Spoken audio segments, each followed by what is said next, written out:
Lights, please.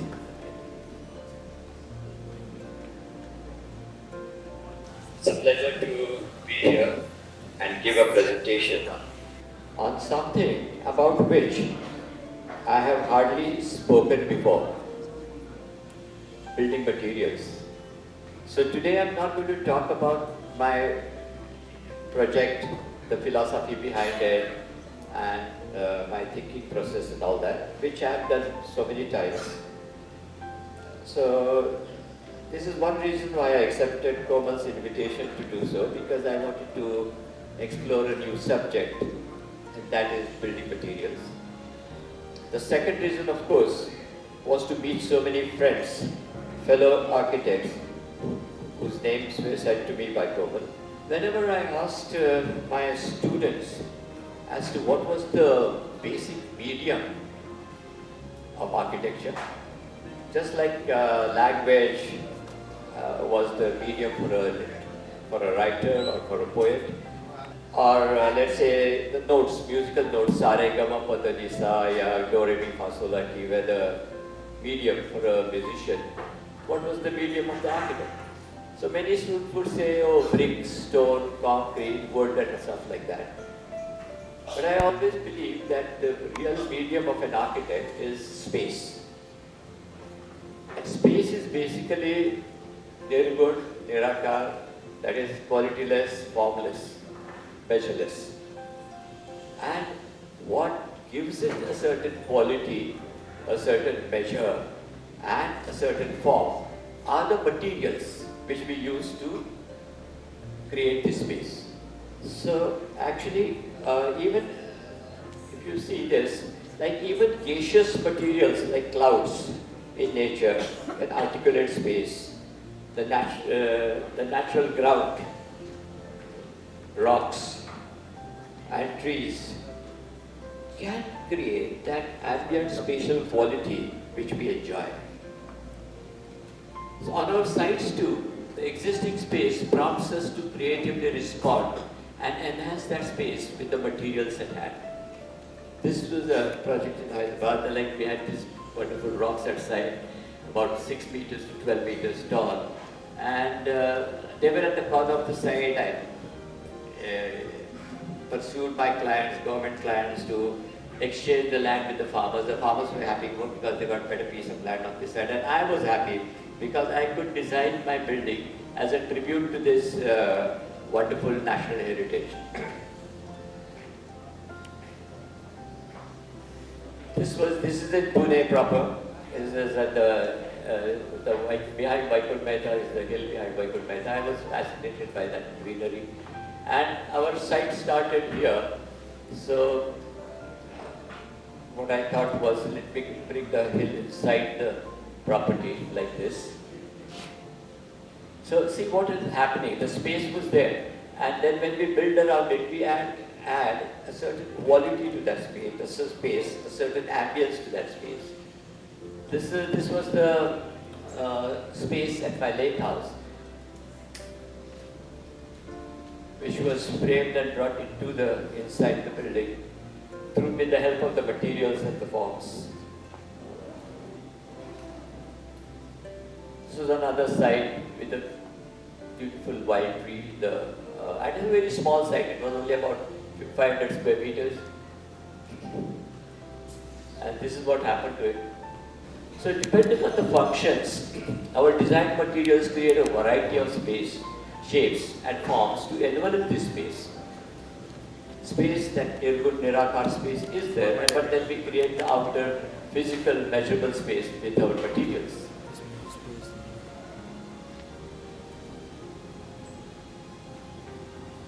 I'm not going to go into the details, the philosophy behind these skylights and where they are and in what building they are. We're just looking at how a space is enveloped and how the envelope of the space creates a different ambience.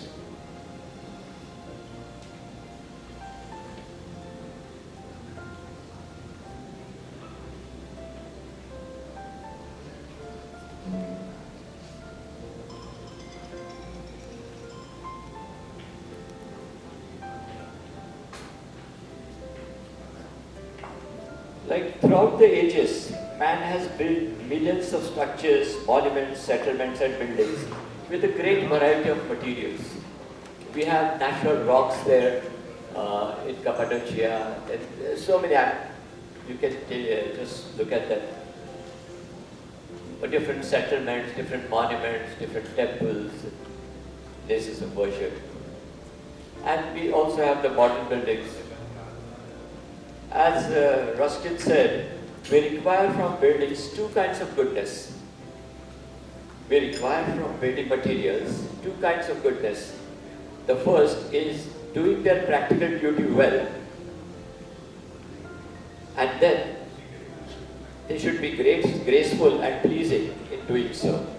The choice of material depends upon so many considerations like availability, cost, durability, maintenance, structural strength, local climate, ease of construction, available skilled labor, flexibility, maneuverability, malleability, water permeability, waterproof qualities, fireproof qualities, and so on.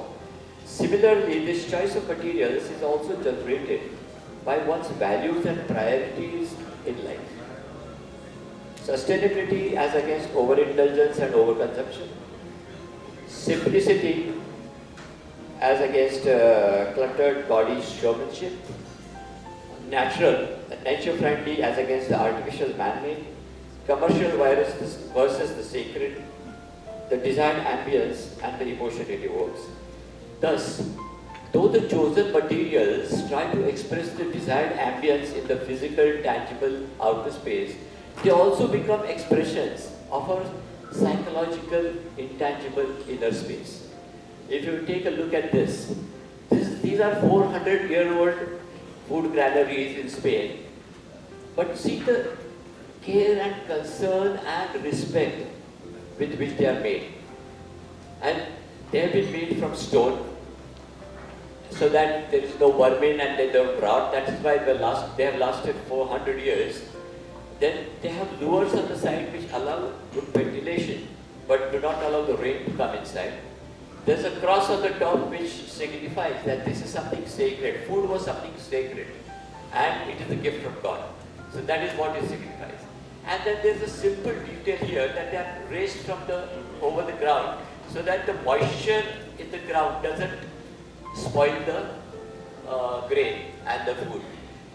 This capital here is a beautiful detail. It's a rat-proof ledge, so that the rats and mice don't climb up and destroy the grain. And this is what happened.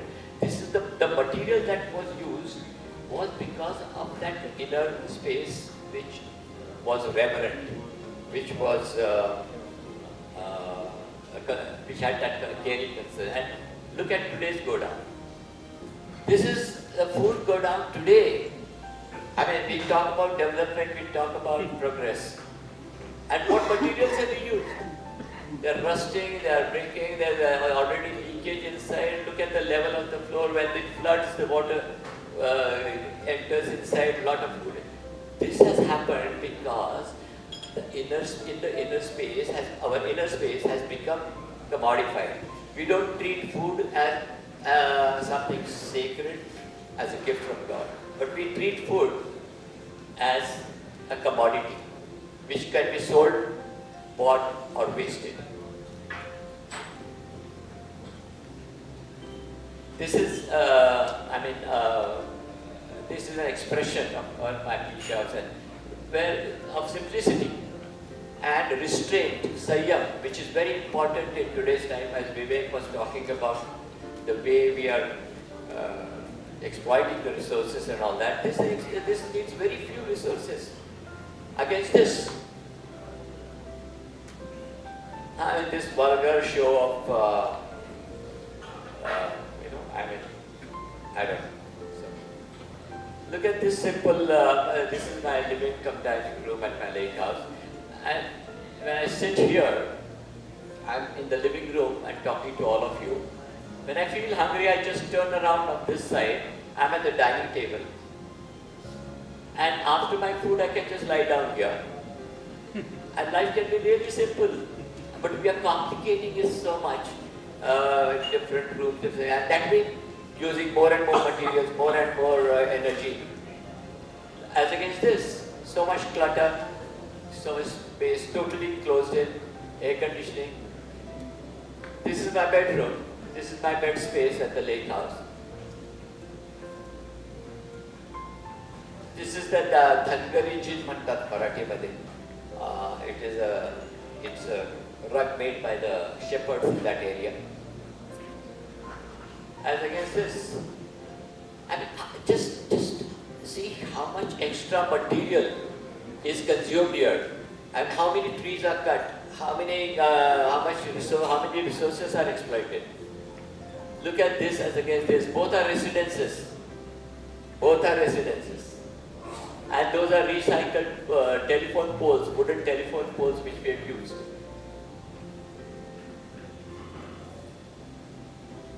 This is the famous bridge by Zahdi. Of course, it may be used for different purposes, but look at the amount of material consumed. And this is a beautiful pedestrian bridge in Papua New Guinea, where the bridge requires no other material than the lianas on both edges of the street, which are pulled together to create this bridge. Lianas are thick creepers in the forest, the jungle. See, I mean, this should make us reflect on what we are doing. Look at this. I mean, the amount of energy consumed just to, that's because our inner space has become so greedy, consumeristic and commercial. This is what happens. As against this, see the materials. I mean, this is a simple clay, mud material, mud houses in Yemen. And we also have, in Dubai, we would have these synthetic skies. I mean, this is a painted sky. Everything is covered, closed, and then we have air conditioning, and then you can't see the sky, so you paint the sky. And this is the height of it. This was in Las Vegas. I mean, they have a white marble hall, a large white marble hall, and they have a real Siberian tiger sitting here. I mean, in that cage. And instead of real forest and real greenery, they have the painted plants at the back. So just see the amount of materials used to create these spaces. Is that sustainable? How much energy is consumed? How many greenhouse gases are produced? So while choosing our material, shouldn't we use minimum material resources and choose the most sustainable materials? This is a basic question that we as architects should ask.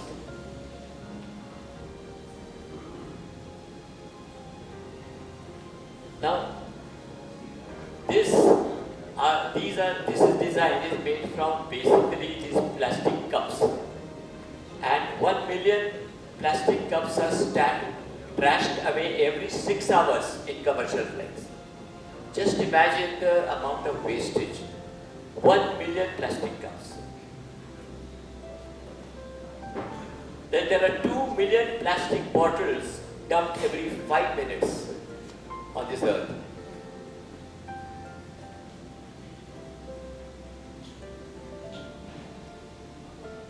And it's 106,000 aluminum cans thrown into the garbage every 30 seconds. And all this is causing exploitation of nature, cutting of trees or forests, mining, removing the topsoil of the planet, leading to pollution, traffic jams, garbage pollution, water pollution,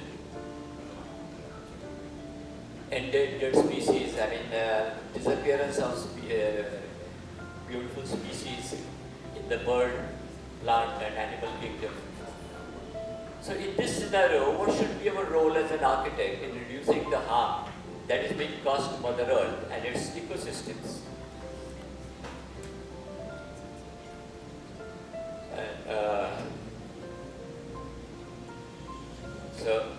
what happens and what is happening, hurricanes and storms and because of the climate change. And we need to learn a lot. And we need to ask ourselves, firstly, can we learn from our vernacular wisdom? I mean, see, prefabrication has been happening for centuries in Vietnam and in India also. A thatch roof being carried very easily by people. The igloo made from the local snow and ice. A Rajasthani house which is very responsive to the climate. My own place in Konkan, where again we have a lot of natural ventilation and a rapport with the existing trees around.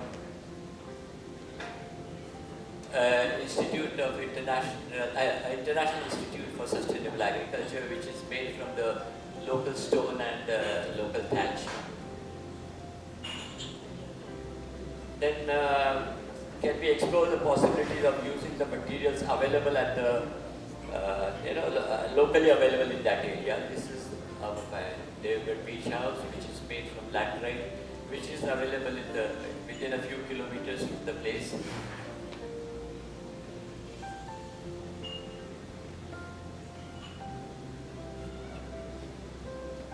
This is something which I worked on. It was a housing for a large postgraduate center for, it was a center for postgraduate studies in Karnataka. This was, I think, designed about 46 years ago.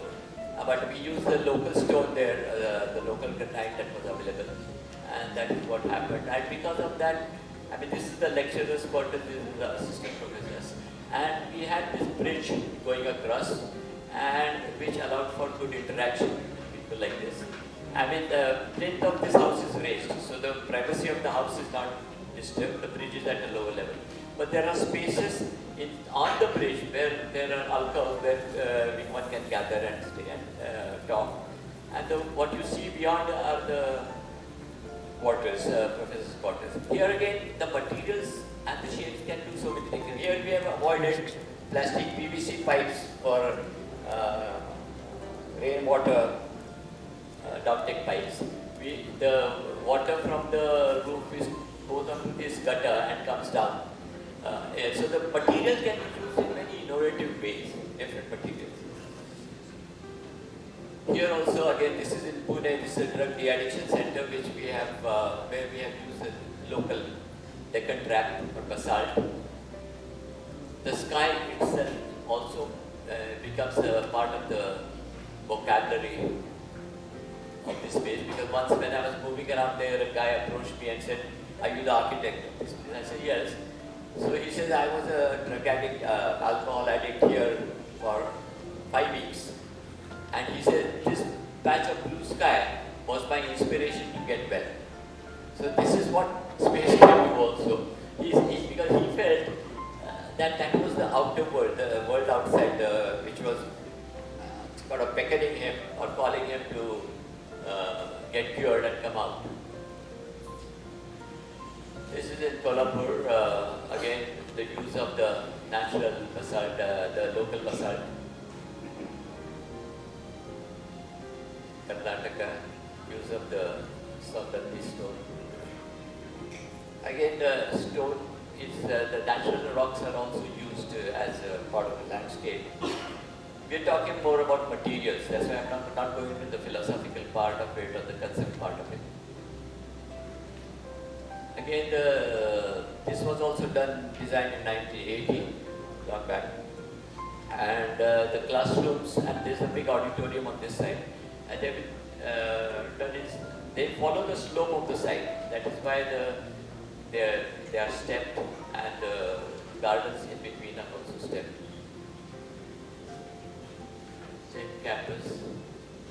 A recent building where again the local material is used. The local material is used as a normal stone there, but it is also the same stone is also cut in the form of these fins, and those fins are used for the yard. Here the material is tile. I mean our Shama tile or Kota tile, which is stacked on top of each other to create load-bearing pillar.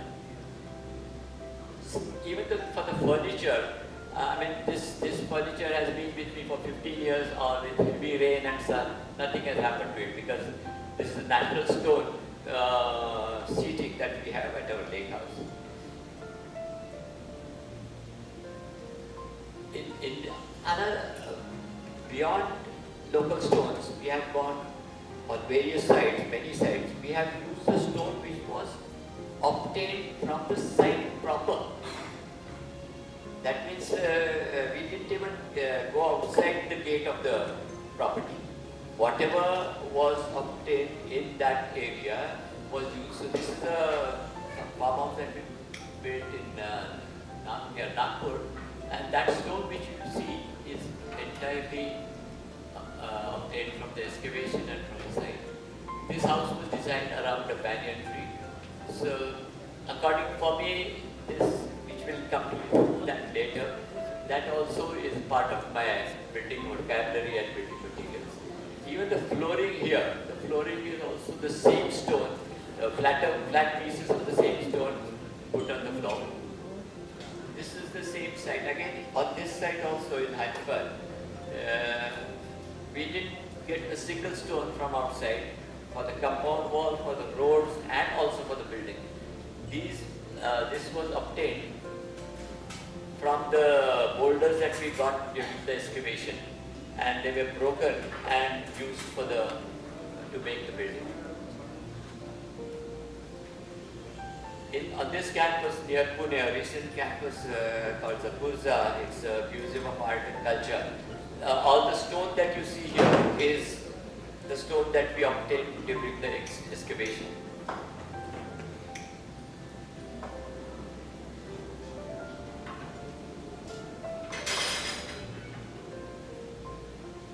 And going beyond that again, sustainability wise, is if we do not have, like this is a small plot we had in Kolhapur, about again less than 500 square meters, and we cannot get much building material from the site.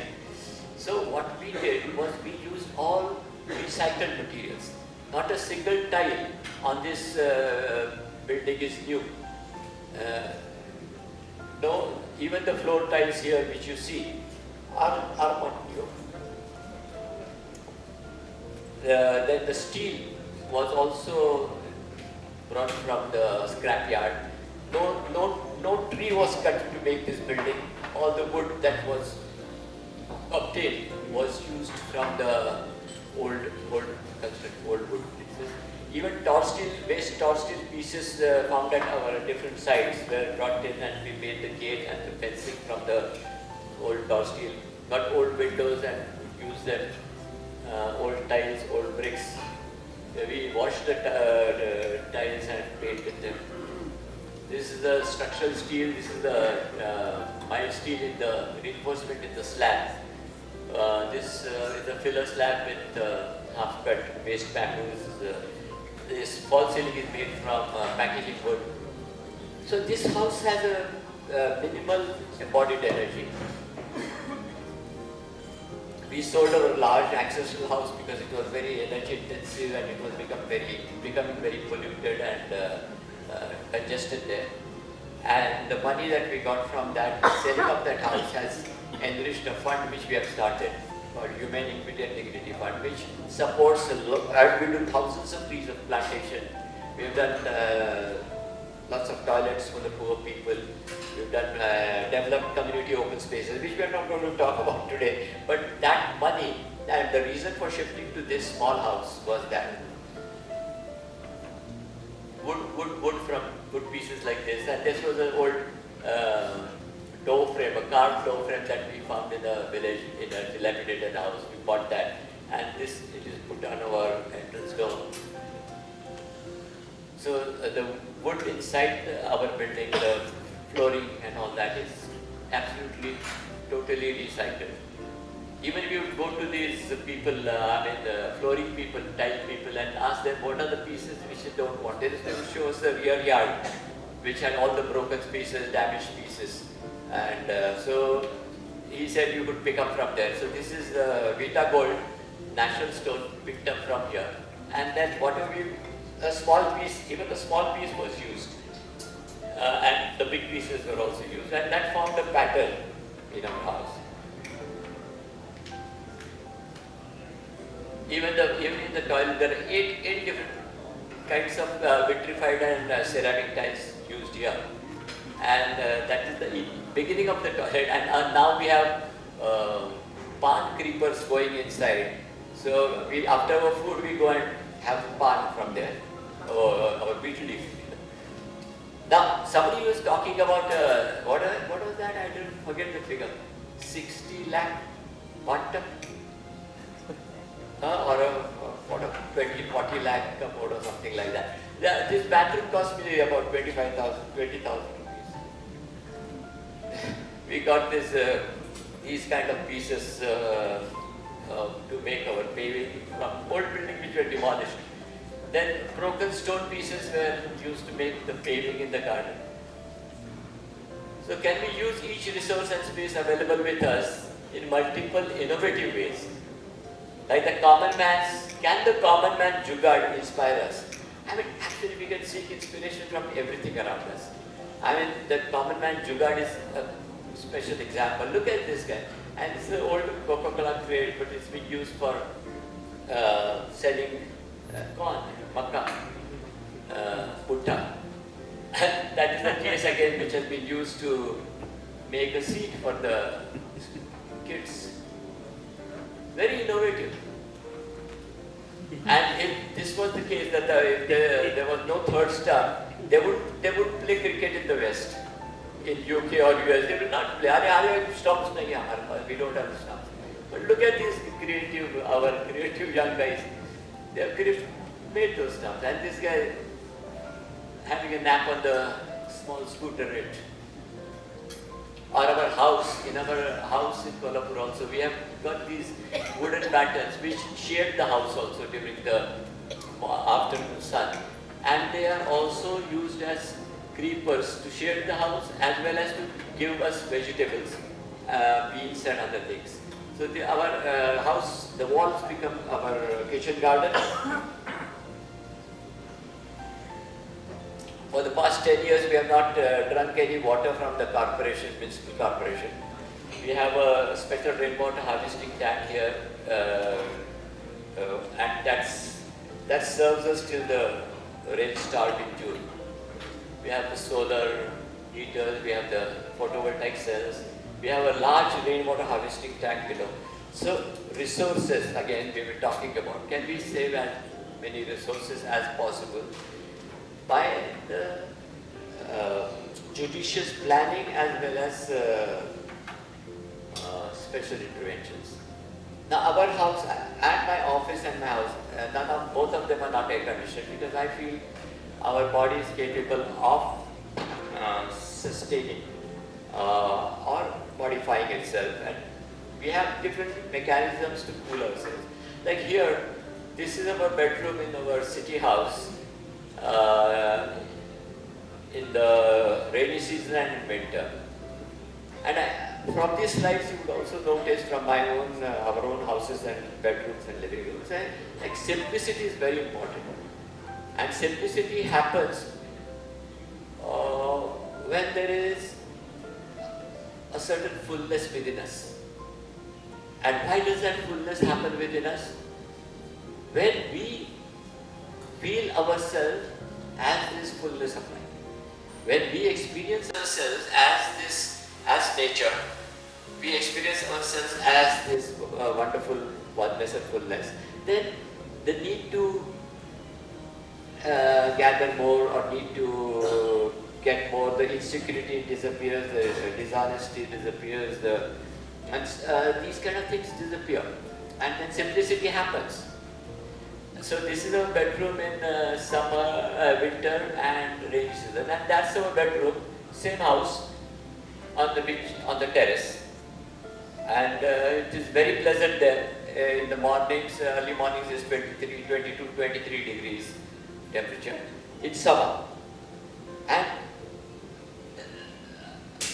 we have said that is sustainability again. Like we know we are saving on electricity, and instead of a 5-star hotel, We have an all-star room. When we sleep there, we see the stars. So we have an all-star room, which is beautiful. So can all our spaces have skylit landscape green material inserts which will not only improve the ambience but also act as living microcoolants? These trees, plants, water and the sky need to become an intrinsic part of our architectural materials vocabulary. I mean, these materials which you see around are okay.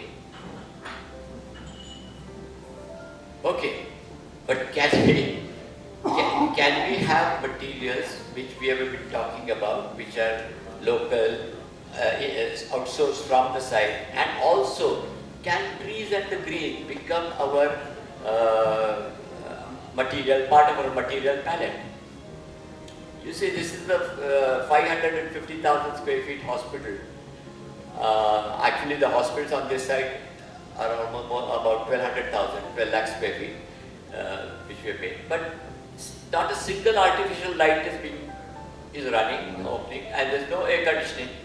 But there is a sense when you enter, there is a healthy feeling with the greenery and with the natural light and ventilation. Same place.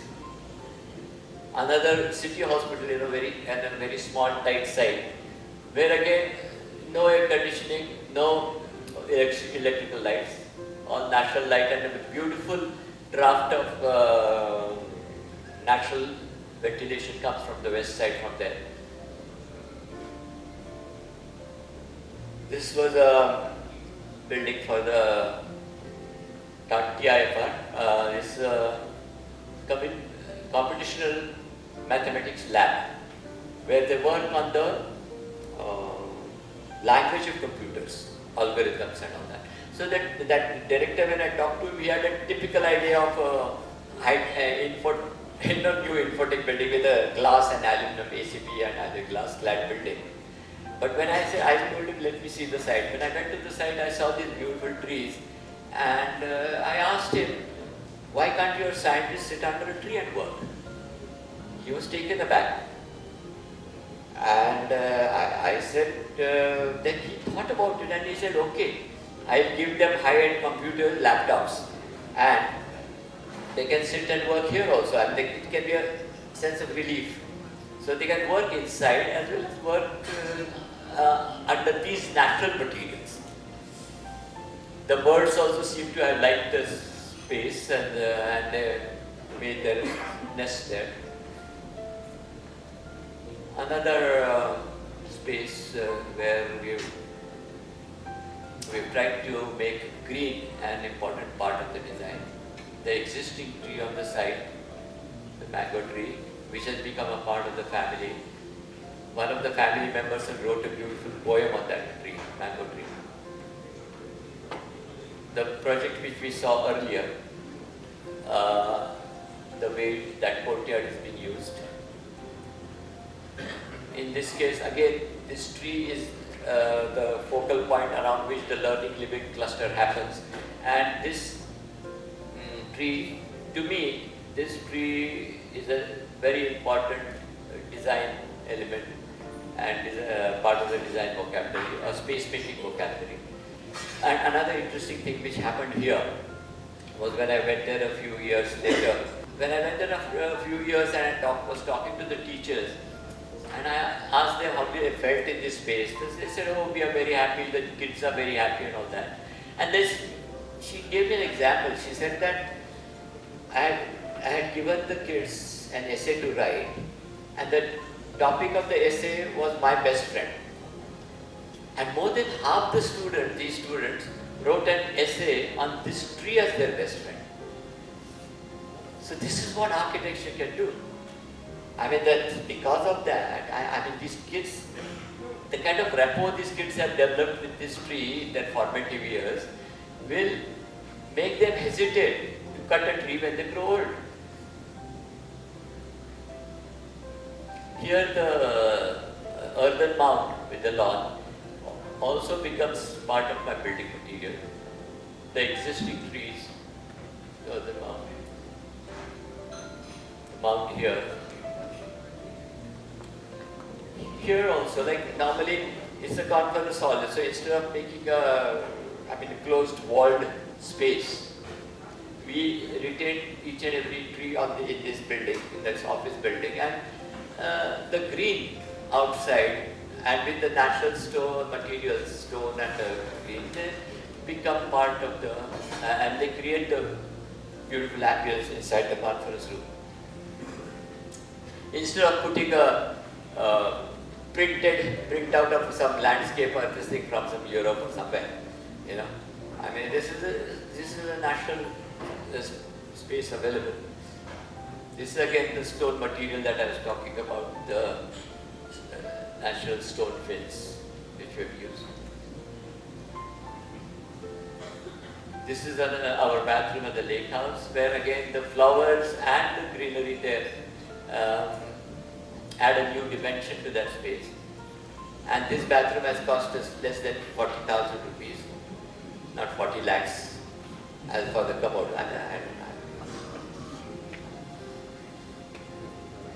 This is an operation theatre.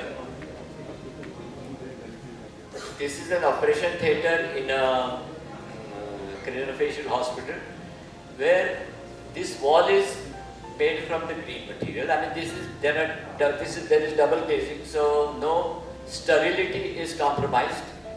No sterility is compromised, but the doctors and the patients can see the beautiful greenery on the terrace garden. Another important aspect we are talking about is the sky. Why do we forget the sky in architecture? To me, sky is also a building material. Look at the way it enhances the space. Look at the way that lake and the hills, how they define the space and create that ambience. So should we understand each material structure and behavior in order to have the right application and dialogue with it? Like I always remember Louis Kahn's story, like when he was doing the Indian Institute of Management in Ahmedabad. He had mentioned, actually I had met him, and he had come to our class during that time and sitting on the parapet, and we were talking, and he said, I asked the brick. He said, I asked the brick what it wanted to become. And the brick said it wanted to become an arch. And so I am as happened with those circular openings. We should understand the material, the wood with its different textures. These are just different barks of different trees. So when I was designing a residential school with the National Basalt, I asked the stone, and the stone, the most easiest part was that it wanted to step back like that, or it wanted to corbel out like that. So that entire campus is made by respecting the quality of the stones. And this was, I think, one of my first buildings. This is almost 50 years old now. It was completed, designed in 1974 and completed in 75. But it was made in brick. So the material used is brick with concrete coping and then rough cast plaster. This is a church in Colombo. But it still looks good today after 50 years. And fortunately, because the contractors at that time were also good. And the same brick, we did not plaster inside here. So the brick is just painted brick, and it gives a beautiful texture for the sanctuary, the backdrop of the sanctuary. The glass blocks get a different quality, a sacred quality because of the light that comes in from there. ACP people say it's bad. I don't use it much because the embodied energy of ACP is very high. But I try to use it and in a showroom, Tata Motor showroom, to give Tata Motors a different image. This was done about 20 years back, 18-20 years back. And because people don't see the car, when they are passing on the highway, they are going at about 70, 80, 100 kilometers per hour speed. And I thought you should notice the structure and then come in to see the car.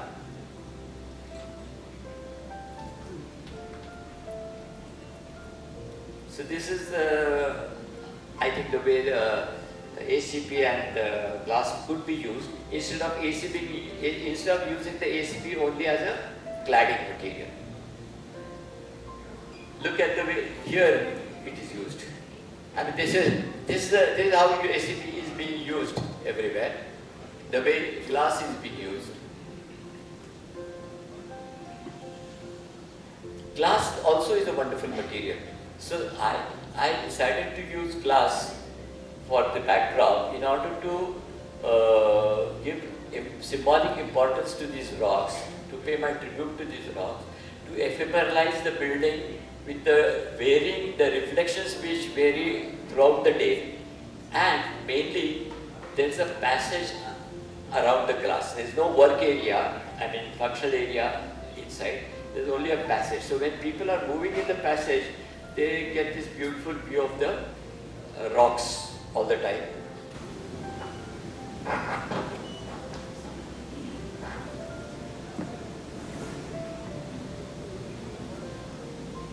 This is in the initial stage when the landscaping was yet to come up.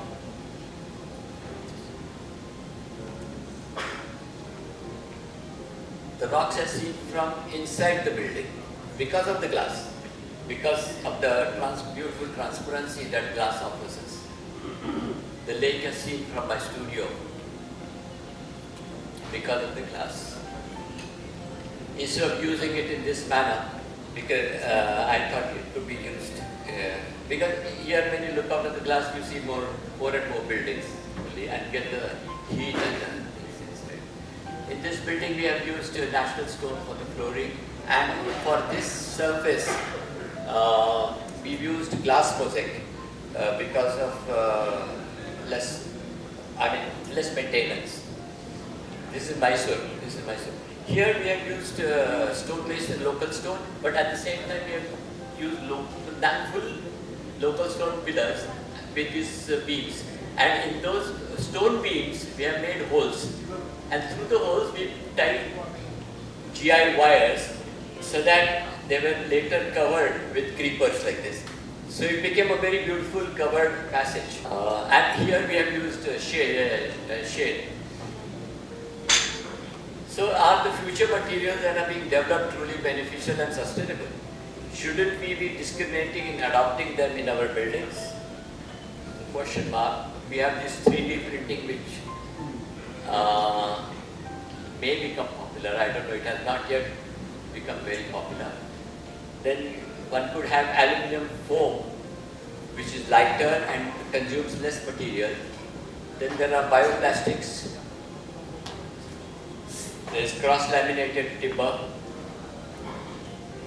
hydroceramic, this Tesla solar tiles, solar glass, or mycelium. Mycelium is a bioproduct, more for sound and insulation. And tomorrow, our facades can be varying also. Like you showed in the plaza, we could have virtual facades every evening, every day. A few hours, the building and the space can look different. So shall we offer more and more floors with stronger, more expensive materials and more lifts? Or should we have more sustainable medium-rise buildings with less lifts and walkable interactive floors? These are choices before us, important choices before us, which we need to address. Should we waste construction materials by tearing down good old stable structures, or should we support the sustainable idea of adaptable reuse? You know which building that is. Such big, and that is a beautiful structure being demolished. Instead, can we have adaptive reuse of these buildings, like this industrial structure is being used as a office or restaurant, or this powerhouse has been converted into office. that old structure, they have added new building on top, and the lower floors are also being used. Or terraces of our houses and buildings, they can be used for exercises and gym classes and stuff like that. So this adaptive reuse, which I think Vivek also talked about, is very important to save the materials.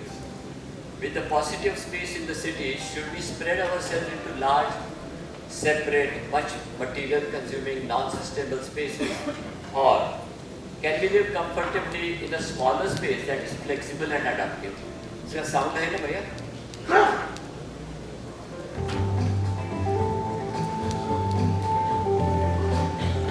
By means of a light barrier and sensor, the living room turns into a bedroom, while the kitchen transforms into a bathroom.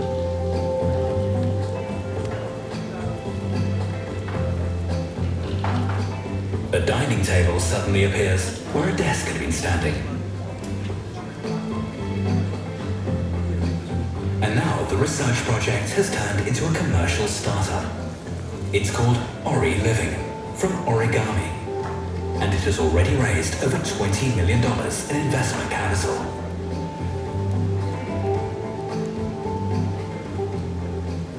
The transformation.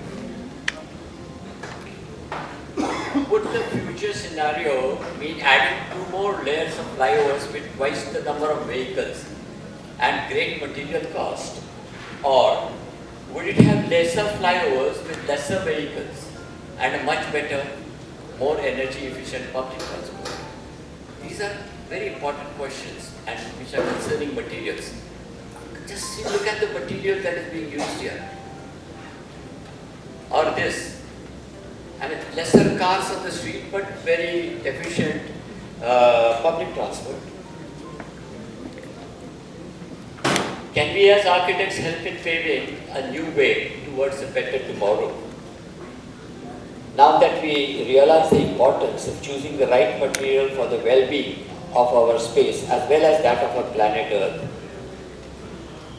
So, as in construction, we don't just work with concrete and steel, but with hopes and dreams. Thank you. Thank you so much.